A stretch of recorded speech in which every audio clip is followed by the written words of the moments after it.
how excited, how much detail can you get into with this? Well, we get into a lot of detail, but the first 8 practices primarily are us just revisiting everything that we do, because they have that 10 days or whatever it was since November 24th. So a lot of it is just, we do some game planning, but we do mostly a lot of stuff against each other, which is stuff we're going to do anyway. But I think that when we come back Wednesday, Thursday, Friday, which would be like a Monday, Tuesday, Wednesday for us, that'll be like our Monday, Tuesday, Wednesday, like on a normal week. And that's kind of when we'll gear it up a lot more. Expect those 3 practices to look like we do on a weekly basis, then give them some time off. So we haven't overloaded them or bored them too much with Kansas State yet, because it could get long sometimes for the young men.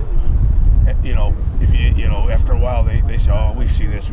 So anyway, hopefully that answers your question. Yeah. We'll ratchet up here on Wednesday. Any young guys that you'd forgotten about over the last couple months that jump back out now that you brought the team all back together?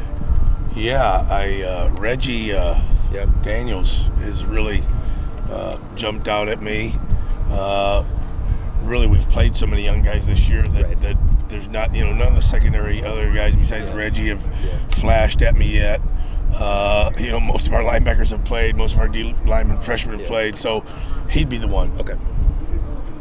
You've talked a lot about in the past, you'd prefer to play quarterbacks that aren't mobile. Right. And that are just statues almost. Absolutely. But at the same time, you've talked also about wanting to play the best and wanting to beat the best. So how much fun do you have game planning against a quarterback that's so versatile like Collin Klein? Well, it's a challenge. It certainly is a challenge because their offense is very, very good. They have good football coaches, and he's a very, very good football player. And he's the engine that makes that thing go.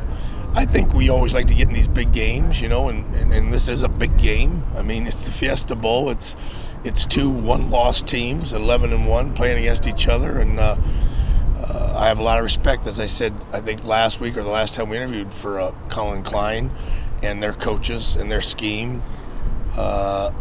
It will be a real challenge, and I use the word challenge because challenge is kind of like,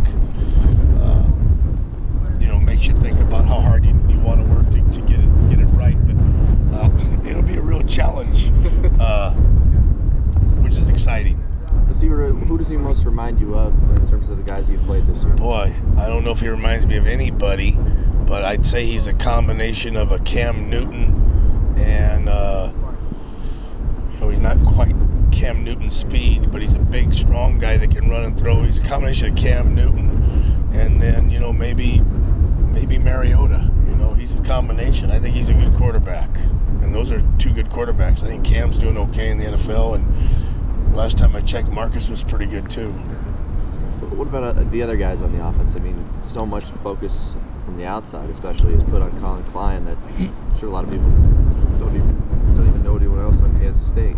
Well, that's not true, but he's the engine that makes it run. I think that they have a good line. They have talented running backs, which you always have at this level. And they have capable, good receivers and a good tight end. It's just that we face those kind of good players week in and week out, whereas this quarterback, who the offense, I think, completely revolves around, I think he's thrown 15 touchdown passes and run for 22. That's 37 touchdowns right there last time I checked. I don't know how many they have, but that's enough for me. They have skilled players. I mean, and 16 and number 3 Harper, the kid that was here, and 16 and 86 and 80 the tight end. And 33 the running back. They're good players. I just think the main focus is the other stuff we got to cover, no doubt, but we got to first stop Klein. Nick, you may have been asked, am I missing something on Klein? I look at him and I think he's not the most athletic guy in the world. He doesn't look that smooth, but then his numbers at the end of the day are extraordinary, and the team wins. Is he maybe better sometimes than people think he is? I hope we don't find that out on January 3rd, and that's what we're trying to caution our guys against. He doesn't look like running like Cam Newton. He doesn't look like he throws the ball like Marcus Mariota or Cam Newton. But when he plays the game, he runs for a lot of positive yards. He makes big plays with his feet, and he makes plays throwing the ball down the field. So the guys, he's one of those guys maybe that, and I'm not trying to pigeonhole this guy. I don't want this to get. He's one of those guys that's a good football player and a great field general and a guy that makes good decisions.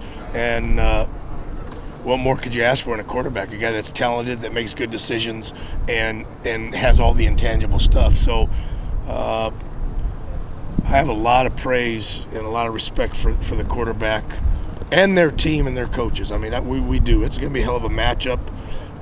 Like I said before, seemed like it's Terrell Pryor, Cam Newton, Russell Wilson, and now this guy, Collin Klein. Those other three guys are in the NFL. Terrell got a kind of a slow start for various reasons, but I think Cam's doing pretty good. Russell looked good. And Russell is starting. I'd like to play you at quarterback. I wouldn't like to play me. I would. Nick, just about, you talked about it being a big game, having been here in the 70s and the 80s. Do you allow yourself to enjoy, the BCS, the build up to it, because of what you've been through and what you've seen and all that? Defensive coordinators, and some maybe aren't as bad as me, we're our own worst enemy, because I'll just phrase it this way: we have to prepare for war in time of peace, because an offense knows exactly what they're going to do. They have a personnel groups, they have the plays they're going to run. Defensively, you have to prepare for everything, and when you have a team of 12 games, that's a lot of film to look at, a lot of different things to concentrate on. But I am going to answer your question. The bottom line is I've enjoyed it so far. I think these 3 days that we practice, Wednesday, Thursday, and Friday, are going to be key, so that when we go down there, we're just going over and over and over what we've already game planned. And if the kids, if the young men stay on task, which they have all year, and just take care of business and do the right thing so there's no drama off the field and we practice, I think you get to enjoy it down there if your plan's in it and you feel like the kids are ready and paying attention. What about some of the older guys? I know you're so focused on game planning and everything, and you want to win the game, but at the same time, this will be the last game you get to coach some of these guys, particularly the Michael Clays of this defense, who you talk so much about being the glue guy to this defense. Do you allow yourself to kind of, in this time, at least in between the two games, to really appreciate what he's been able to do with you? Hopefully that they know that, and I will grab all those seniors that have been so important, have done such a great job for us. This is the winningest class in the history of Oregon football, and this is the bad part about it. As you talk about it, it's hard for me to hold back. I can't right now, but on game day, and it's not about me, sometimes I've found myself getting a little bit teary-eyed or emotional about, there's Michael and this is his last game, and there's Kiko and this is his last game, and how special, and I just use those names, Isaac Remington, Deion Jordan, and John Boyd, how special those guys have been to our program. And I think as you get older, you become this kind of a grandfather figure, and I think as you get older, you get a little bit more, you've lived a lot longer, so things touch you more. So I'm hoping I answer your question, Eric. The bottom line is that, yes, it's a big deal. And unfortunately, after 5 years, they do move on.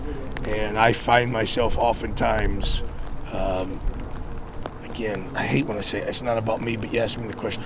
I can't tell you what the other guys feel. I find myself getting very emotional before the game, and then once it starts, then you're rocking and rolling, and then hopefully you're giving them a hug with the victory afterwards. You're giving them a hug no matter what, but hopefully it's a victory so that they can go out. Either way, they should go out feeling like winners, because they're absolute winners. Nick, you say if you one of your seniors, and that's well put, about Deion Jordan. I know he's another one we have to say goodbye to. He wasn't even a defensive player, I guess, when he came here, but he certainly has developed. Deion Jordan's been probably a guy that has taken the biggest quantum leap from day one to now in his whole persona. I mean, the guy is a good student. The guy is a tremendous leader. The guy has an awesome motor. The guys listen to him. He's probably, if not our best, one of our best defensive players for sure.